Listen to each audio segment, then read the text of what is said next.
You just been in Taichung? Yes, and I ride scooter. I rode scooter, so I wore this to the scooter. How far is the ride scooter from here to Taichung? No, not Taichung. I rode to the station to take the train. Oh. So I wore this. When I come here, I found out that it's very cold. Are you living in Taichung? Yes, now I live in Taichung. So you come up to Taoyuan for once a week to study to English class? Like twice. Monday, Wednesday, and Thursday, three times. Yeah. So you have family there? No, it's just a friend. Oh, your friend? Yeah, he has lived in Taiwan for so long. Oh. Yeah. But because when I come, I needed somewhere to stay. I cannot take a room on my own for now, so I live with him. Yeah, maybe later I will find a house here. Maybe the rent is cheaper in Taichung compared to Zhongli. No, for now I live with him, so I don't have to pay much. Oh, you don't have to pay much. So 2 person. Yeah. Do you guys rent a whole house? Yes, he rent a whole house. So 2 person and 2 room and 1 living room? Actually, it's 3 rooms, but the other room, nobody is there. He's working. Oh. Yeah, so it's 3 rooms, so I live in 1 room. But maybe next semester, when I have a lot of money, I will a room in Taoyuan or Zhongli. I think our room is way cheaper than in Taipei. I heard like my friend who rent a room in Taipei, like a room very small, like 1 bed and no internet, no like refrigerator, nothing. Just 1 bed and 1 bathroom is 10,000. Oh. No one should live like that. Even though I grew up in Taipei, I cannot afford to buy a house in Taipei. Wow. Too expensive. I see like I talk with some people, they mostly buy house in or like buy apartment in Taoyuan or like in like New Taipei or Banqiao, and then they use train to moving in and out, and they real estate price the city are way too big, too expensive. I don't know. I'm thinking if I should purchase a house in Zhongli, and then after the work, I might go back to Taipei to visit my parents. Are you married? Are you married? Pardon me? I said yes. Are you married? No, I'm not married. Oh.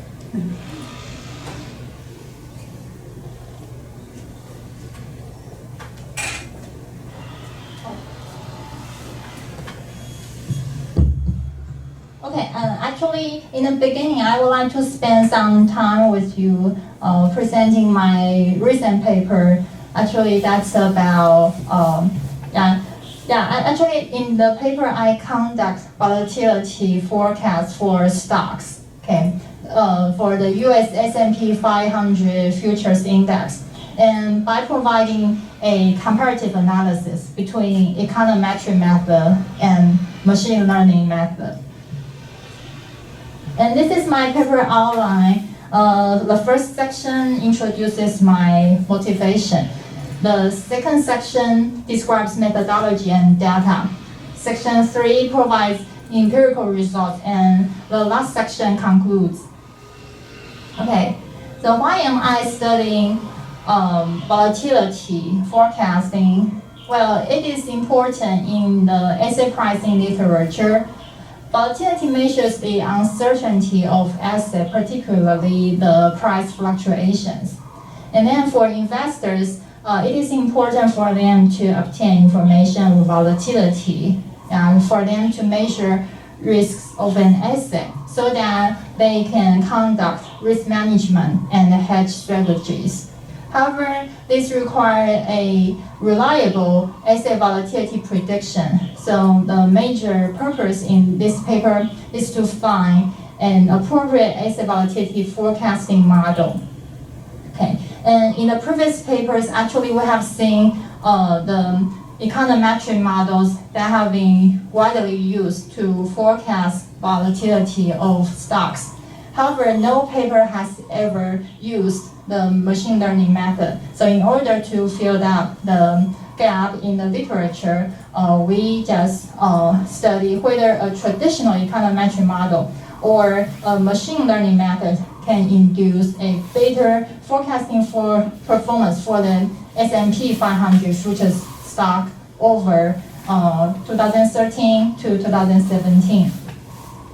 Okay, so in the previous papers, actually we have seen many econometric models. Okay, the first one is Ingalls arch model. Then the second one is Boler-Slav's Garch model. But these two models do not account for the asymmetric effect of positive returns and negative returns on volatility. Then Nelson proposes E-Garch model that account for the asymmetric effect of different stock returns on the volatility. Okay. Then in 2003, okay, Anderson et al. Okay, they just suggest the use of intraday data. But the intraday data might lead to microstructure bias or microstructure noise, such as the jump.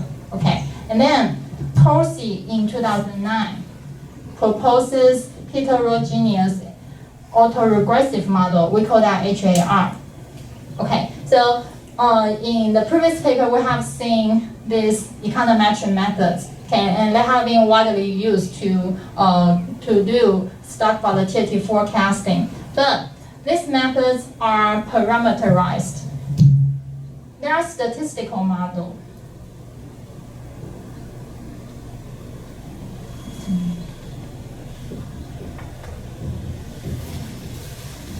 Okay, and Cox say that the parameterized models, they assume a data generating process, and then they fit the data for the predetermined model, infers relationship between variables, and then solves for the point estimate. Okay, but they require that the variables should be stationary. Okay, so before that, we should always check stationarity for the explanatory variables. And then there is no mixed data, such as the qualitative and quantitative data. Okay, so these are the limitations when we use the parameterized model. Okay, and then Arman in 2010, Arman said that actually the machine learning method is data driven. Okay, so we can conduct analysis from the characteristics, filter from the data. And then Gu et al. In 2020. Okay, so these guys, they published a paper in 2020. Okay, in a very top journal called Review of Finance Studies, okay, RFS. What they said is that, well, the machine learning method, okay, they just they have very much flexibility for developing point estimates, especially for very complex the data generating process, okay, because of its high dimensional nature, okay. And then Gu also say that these econometric models, they may encounter difficulties if the number of predictors reaches infinity, okay. So according to them, the machine learning method actually can take care of these problems because they can reduce the degrees of freedom, okay, or unnecessary variations between the variables. However, in the literature, okay, the literature has not reached a decisive conclusion on whether the machine learning method is performing a better forecasting performance than the econometric method. According to Makridakis and Hibon and Morlich, well, they say that the machine learning method requires a large volume of computation, and it is not necessarily useful for time series forecasting than the econometric method. However, some papers, okay, these guys, particularly the International Journal of Forecasting in 2020, okay, they have published so many papers, okay, and they just support the machine learning method achieves forecast gains, okay. So also the recent machine learning methods that have gained attention, such as the support vector machine, we call that SVM, automatic machine learning, AutoML, and long short-term memory, LSTN. This model is a special type of recurrent neural network. We call that RNN. Okay, so what's special for SVM is this. Well, this method solves for the point estimate by using the minimization of metrization. And this method is very good, okay, because if we use the ordinary least square method, okay, usually we have some difficulties. If some variables from values, they are outliers, actually that might affect our point estimate. But unlike that, the minimization of metrization method is unaffected by the outlier or extreme values that are deviated from the entire data trend. Okay, so that's the good thing for the SVM. As for the LSTM, well, it is good at pattern recognition, and so it is able to process the long-term past information and connect current and previous networks through loops. The last one is the AutoML. Well, it is an open source solution of automatic learning and big data. And this solution generates a large amount of characteristics based upon the time series structure of data, and consequently uses the characteristics as a dependent variable to conduct algorithm. So in order to complete tasks related to model development, well, actually we can use the AutoML, and inside the platform, actually it includes the neural network, random forest, or lasso to implement machine learning work process. Okay, so in this paper, we are going to use the SVM, AutoML, and LSTM, and these three are the machine learning method. Okay, and they are applied to such as the banking supervision, the inflation, and funding patterns of technology startups. Okay, so these guys, Chakraborty and Joseph in 2017, okay, they just provide evidence that the machine learning method induces better forecastability than the time series models. Okay. Also, the SVM has been used for power load forecast, volatility forecast of British pound, and the NYSE composite index, and cash flow forecast. AutoML has been used to predict Spain's electricity consumption, and LSTM has been used to predict residential roads, traffic, and the stock index. Okay, and in the previous paper, just like what I said before, the econometric methods, okay, these two, ARCH, GARCH, eGARCH, intro the data, and HAR, okay, they have been widely used in the paper to address the stock volatility forecasting. Okay. But the class of GARCH models and HAR model impose restrictions such as stationarity of explanatory variables and no mixed data, which makes the approaches difficult to capture features of data and hence dampens the forecast accuracy. Okay. So this paper attempts to provide a comparative analysis between econometric method and the machine learning method to conduct the stock volatility forecasting. About the econometric methods, okay, while we are using, okay, following Hickman et al. 2018, we employ the following models. The autoregressive integrated moving average, we call that ARIMA. Self-exciting threshold autoregressive, SETAR. Logistic star, we call that L-star. Generalized additive models, GAMS. Bootstrapping aggregation, BACT. Neural network, NN. Okay, so basically, these are the models we are going to use. And for the prediction measure, actually we use the multi-step ahead prediction test, because actually this test can help the policymakers to measure and also evaluate the outlook of a market and also the impacts of a policy. As about the forecasting method, we use the recursive and the direct forecasting methods. Then we leave 60 final observations to compute the out-of-sample forecast. As about the evaluation for forecasting performance, we utilize root mean squared errors, RMSE, mean absolute errors, MAE, mean absolute percentage errors, MAPE, Delta U, and autocorrelations of errors at lag 1, ACFS. The methodology, and these are the method for the econometric model, and these are for the machine learning method. And in both econometric model and machine learning model frameworks, the lagged RAV is a predictor, and some specifications include time features. Data.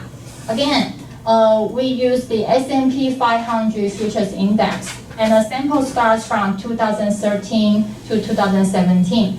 First, we compute the return data on 5-minute intraday basis from 12:05 a.m. to 12 o'clock a.m. next morning, every trading day, to yield realized absolute variance, we call that RAV, by summing up a whole absolute returns. And then we obtain the daily RAV. So the specification of seasonal dummies is excluded. Important to a firm's financing decisions. Then is the behavior of the stock market. So yeah, the outstanding value, the stock is greater than the convertible bonds. But to the corporation, it is important to obtain the funds by issuing corporate bonds. So that's why we say that the behavior of the corporate bond market is more important for the firm to finance. And the principal buyers of corporate bonds are life insurance companies, and pension funds and households. And then, the U.S. government securities. Remember when we talk about the treasury bills, treasury bills, what are they for? Help government to raise funds. Yeah, help government to raise funds. So that's for the short-term debt instrument. There is a long-term debt instrument, which is called U.S. government securities. Also, in order for the government, the federal government, to finance the deficit. And who issues the bond? Treasury. Treasury. So they are the most widely traded bonds in the U.S. They are the most liquid security traded in the capital market. And Federal Reserve, banks, households, and foreigners, they invest a lot in the U.S. government securities market. Another bond, they are issued by government agency. So they are also long-term bonds, but they are issued by the Ginnie Mae, the Federal Farm Credit Bank, and Tennessee Valley Authority. What are they for? To finance mortgages, farm loans, or power generating equipment. And many of these securities are guaranteed by the federal government. They function like the U.S. government bonds and are held by similar parties. So who held the bonds? Well, governments, the Federal Reserve, banks, households, and foreigners.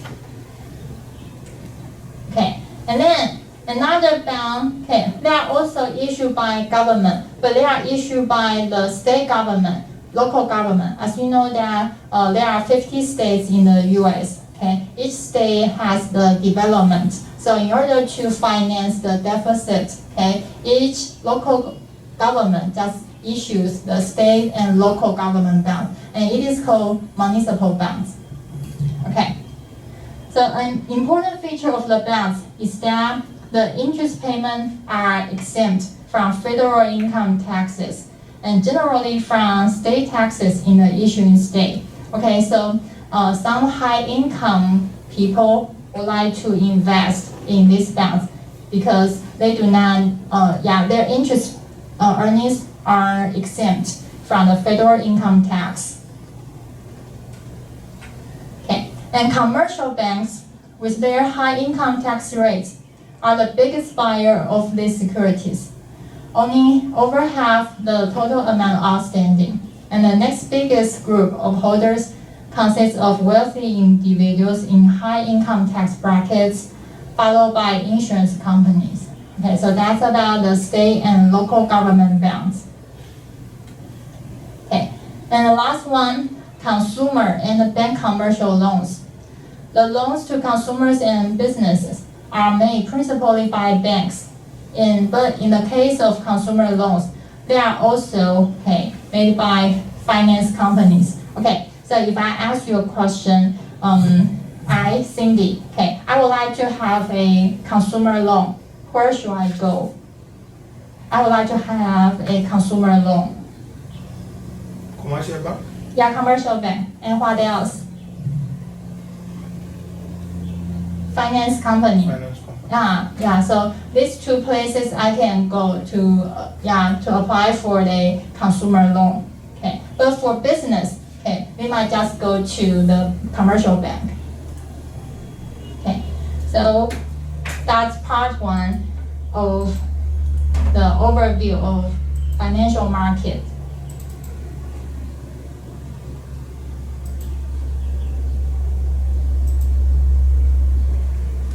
Any questions?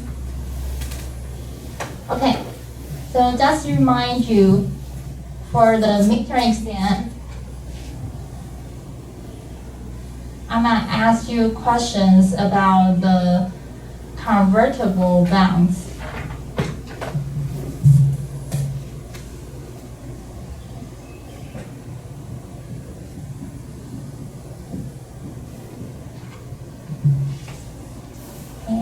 And then the U.S. government securities.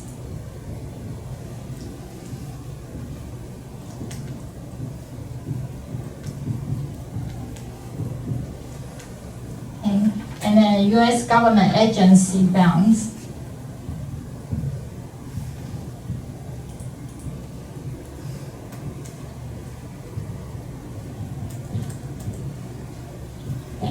And also the question I just asked you, if I would like to get a consumer loan,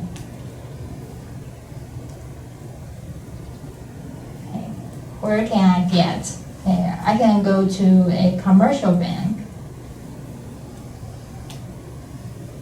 or a finance company.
Okay, so in the announcement board, I have posted 5 questions. Okay, the first one, why is the secondary market important? Okay, the second one, differences between brokers and dealers. 3, issuers of the U.S. Treasury bills, negotiable certificate of deposit, commercial papers, repurchase agreement, and federal funds. Okay, 4 factors that affect monetary base, 5 convertible bonds, okay, and then today I add another 3, okay, U.S. government securities, U.S. government agency bonds, and where can I get a consumer loan? So basically, this is just question bank, or all these questions will come out in the test? Yeah, basically I will give you maybe at least 16, and then I will choose 8. Oh. 8 from the question set. Okay, sounds good. Yeah, because the last time I saw this and I was reviewing it, Oh. I thought maybe it's previous exam. Yeah, even I put it here.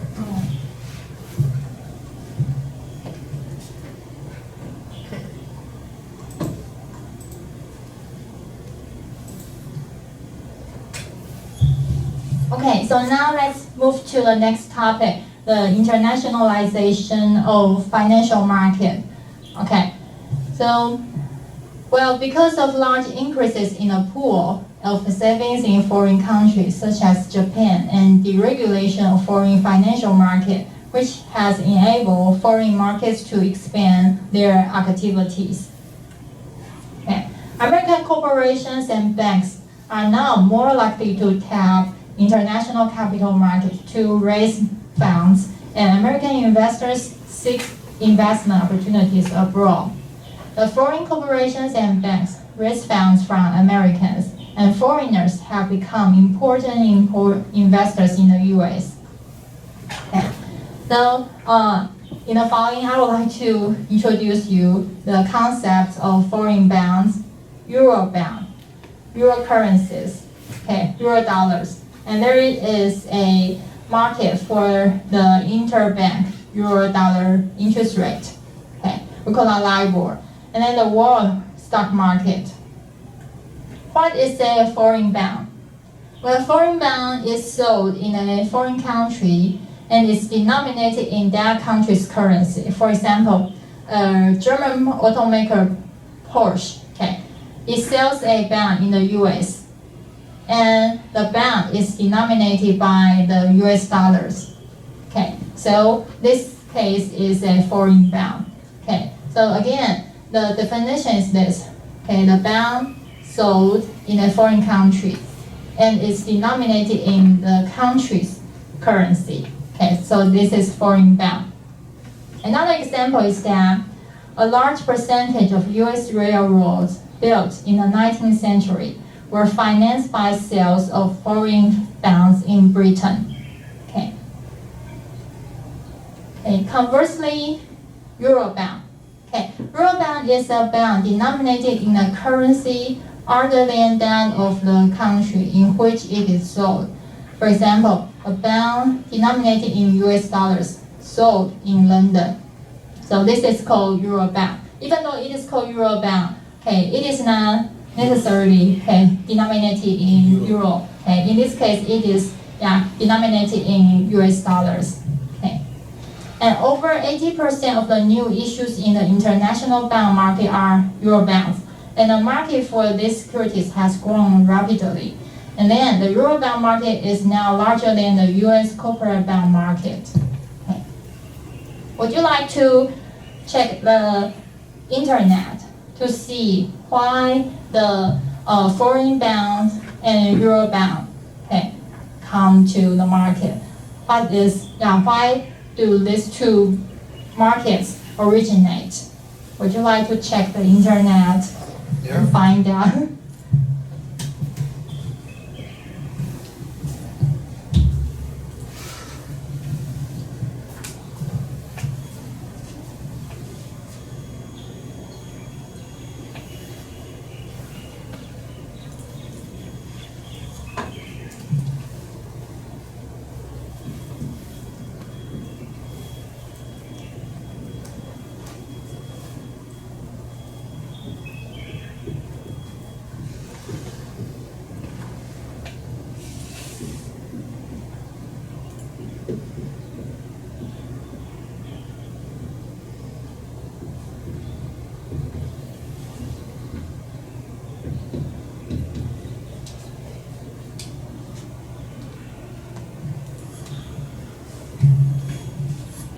Okay, so who would like to find foreign bonds and who can find euro bonds?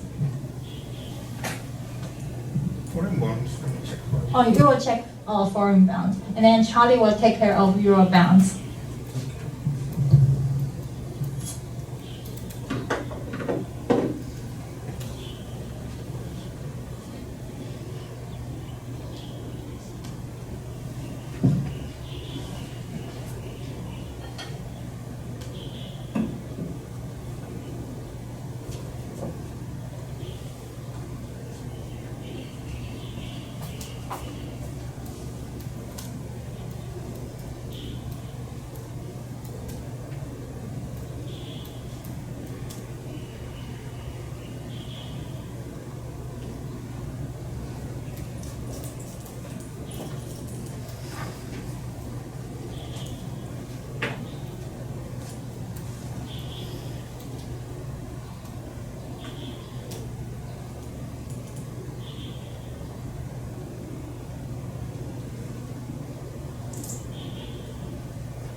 Okay, so next for Thursday, okay, on the 25th of March, I will perform you how to have an AR1 model, okay, in eViews.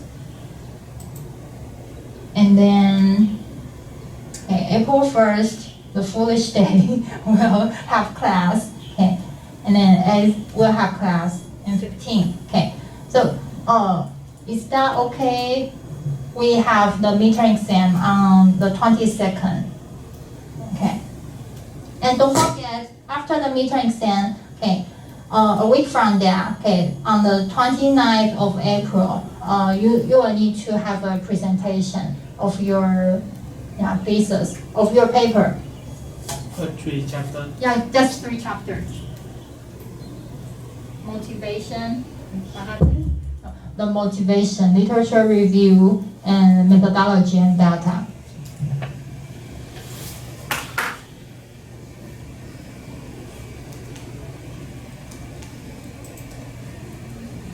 So Charlie, are your friends coming back to Taiwan already? I'm not sure. We will see if they are not able to come to class to have the test. Maybe we will have an online test. Online test. Uh-huh. How does that work? I might post the questions on the quiz, okay, our learning quiz, okay, here. And then you will see the question, okay, here. Maybe just for 19 minutes, you need to finish all your tasks and then submit.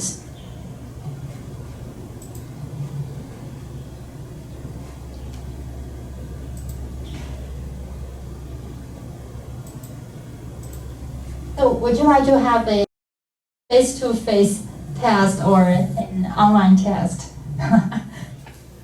Online test will not bring me here. For me, I will prefer it. Stay home. I'll be in Taichung. Yeah, we can stay at home and do online test, so we don't have to come to class. But you just have 90 minutes. 90 minutes to finish the task. No. It's okay. You can text on the line group we will begin our test at 2 o'clock, like 1:30 you text, and at 2 you begin and we will start working. Oh, okay. So, as I understand, Eurobond is like you issue a bond in market A.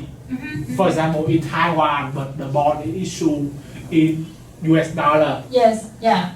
So what kind of the currency used to buy this bond? Is it bought in US dollar or in Taiwan dollar? Oh, you mean the investors in Taiwan? Yeah, the investor in Taiwan. What currency are they used to buy this bond? US dollars. So Okay. in order to buy that, we need to convert Taiwan dollar into USD. Okay. Mm-hmm. Yeah, but this bond only published or only issued in Taiwan and not in US. No. Yes. Mm-hmm. So is it like a channel of investment for the Taiwan-based investor, but also like a way to make to create like foreign money, not just domestic money. By doing it, they can create a source of foreign money for business activity in the long term. Yes, and also that would be good for the US. Yeah. The issuers Because they can obtain funds from Taiwan. Okay, so the fund they go to the issuer in the US. Yes. Ah. Yeah.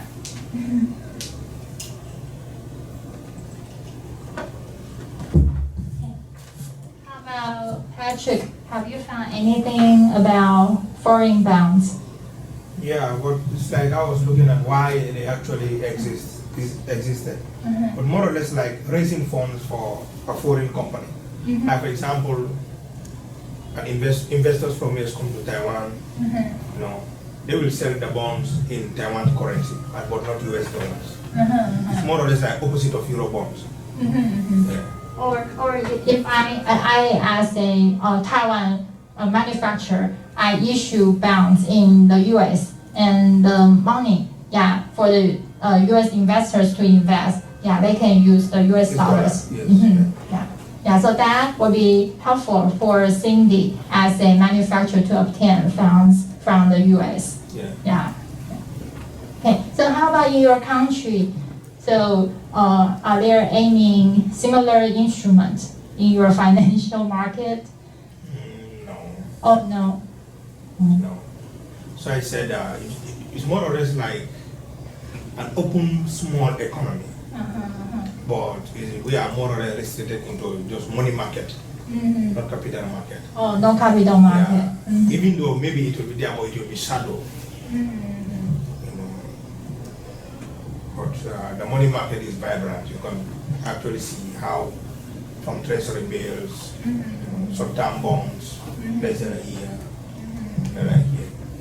and not so many commercial banks. Yeah, just few commercial banks, like 12 commercial banks. Oh, only 12 commercial Yeah. banks. And only one is originated from the country.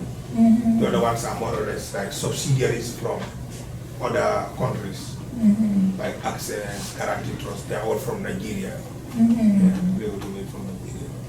But if you're, let's say if Patrick, you would like to invest in Apple stock in your country, can you do that? No. Oh no, it does not allow. It does not allow. Oh. We probably don't have the platform. Oh. Yeah, but from the look of things, I've always been thinking, in order for us for me to help the small markets, the SMEs, I want to start more or less like a capital market, a domestic capital market, in which entrepreneurs, small investors, farmers can actually borrow money from me. They can borrow from the bank, but the procedure to get a loan, to secure a loan from a bank is very tedious. Yes. You need a collateral, you know, and so many people don't have patience, you know. So, but if you like set up an entity that is specialized on just giving out funds to people, you know. So you will, so if they borrow the funds from you, the procedure is less tedious. Yeah, I want to make it. You want to do that? Make it less tedious, and also not only me, people will actually invest in that company. They'll bring their money, While it's a year, if you put your money after 1 year, I'll give you 5% of your money. Wow, that's a lot. Yeah, I'm just saying for example. Yeah, because in those days, the treasury bill, the percentage even go up to 28. You know, Yeah. they discount. Provided you want the face value will be 100 NT, 100 NT. Then the initial value you pay will be like 72, and then 1 year they give you 100 NT. So it was very high. But when government changes, we have now the Czech Republic. They started to bring down the rates up to 6. The last time I checked, it was 6%. So, but like for example, if you raise funds locally, and then people actually take those funds and use it, when they sell their produces like the farmers or those who involved in other business adventures, they bring back the money to pay parts. People invest. In order for you to encourage them, you have to raise the interest rate. So probably you employ people and the government regulation and taxes, you use 5%. So if you charge them 10%, 5% for the investors, and you know that one it can be on paper, but it doesn't mean that like I need to pay them their dividend unless and until it is automatic. So if it is not automatic, we can negotiate. Say, oh, okay, yeah, we agree for 5 now, but because of so and so and so, now I'm paying you 2%, and then I roll back the 3% for you. They will accept. I'll roll it or plow it back. Not actually, I'm not giving you the physical cash, but I may not have it, but I want to use it again. Yeah, for another year or for 6 months before I actually pay you. So that's good. If they borrow money from you, that's less tedious and more flexibility. Yes, yeah. Oh, that's good. Rather than going through the banks and then, you know, because it's a lot of procedure. I've seen it. They involve lawyers and all those things. Oh, yeah. But like, for example, if you do it locally, all you need maybe probably just say bring a land or a house document. You know, because people, no matter how poor they are, they have a house, they have farmlands, maybe, and then let them bring the original papers and then they use it as collateral. And even they cannot pay, then I can sell the land and then take part of my money and give you the rest. You know, or part of the land can be sold to get it. Good. So, but when you ask the banks to do it, the banks will say they need valuation. You need to get somebody to go and evaluate the land and see the actual price of the land. So you are going to still bear that cost. You know, after taking the money from the bank, you have to pay the institution that evaluate the land and all those things, and the lawyer. So it is actually difficult. Because I remember when I wanted to secure loan to pay for my bachelor's degrees, that time I was not working in the bank. It was frustrating. I ended up, you know, stopping and then borrow money from uncles and aunties. Yeah. Because the bank will not trust me.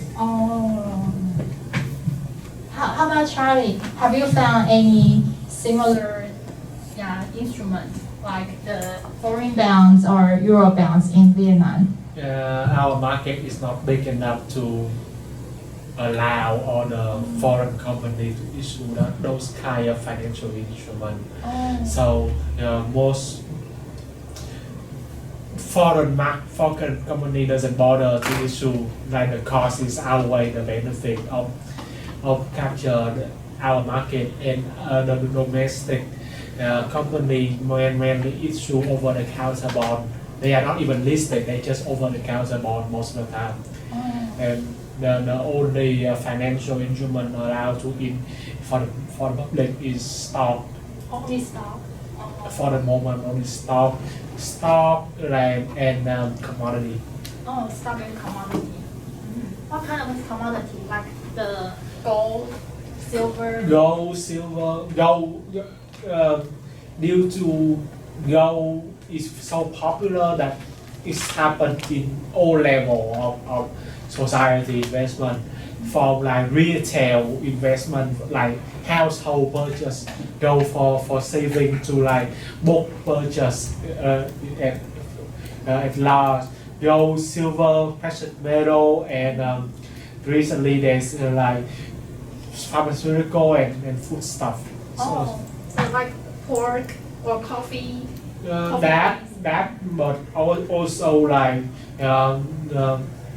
rice. Rice. Grain purchase also. Or wheat or. Yeah, rice, wheat, like bean, that kind of thing. Because there are a prediction that there will be like a high, like high demand for those kind of product in the future. So they are buying future product to resell for later. So are the commodity, how about the currency? Are they in US dollars or in Vietnamese dollar?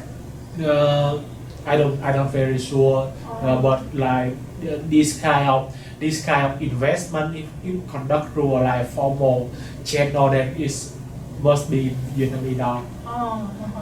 Like using like a government listed security firm that is could happen in Vietnamese dollar because the government won't control over that kind of thing. Okay, so the commodity market and stock market, yeah, they allow foreign investors to invest. Yes. Okay, that's good. Good. Okay, let's take a 10-minute break.